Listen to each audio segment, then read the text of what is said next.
Hey folks, I'm Gokul Padmanabhan from Restoration Brokers of America. Each week I talk to owners from across the country who have questions of how to prepare and sell their restoration business.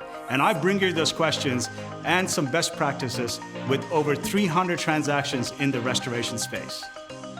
Is the pandemic a great time to sell a restoration business?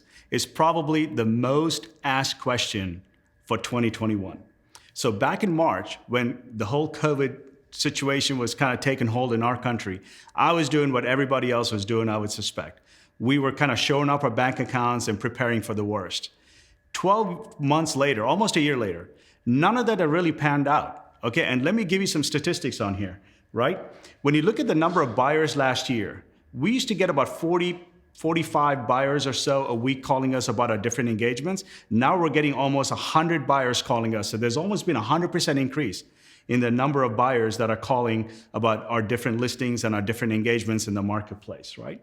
Valuations of companies. So all the restoration companies across the country, we're seeing an average of about a 12% increase in their valuation and in their selling price, right? And even on the days on the market, usually it would take about 6 months to 7 months to sell a restoration company from the time we go live and take it on the market all the way to close. Now we're seeing those times compressed to 4 months, sometimes 3 months, which is the shortest I've ever seen in my career. And I think there's a couple of reasons for it, right? And here are kind of 3 of my main reasons for it, right? One is I think we are in a recession-proof business.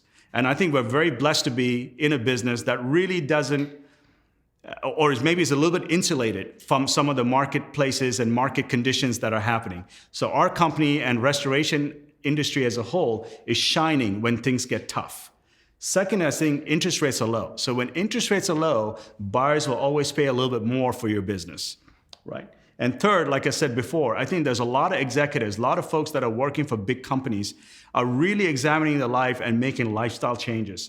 And a big part of that is they're using a lot of their 401k money, they're using a lot of their retirement funds and other assets to get into business on their own. So it's as good as of a seller's market that I have seen in a long time. And I think the seller's market will continue for the next 12 or 24 months.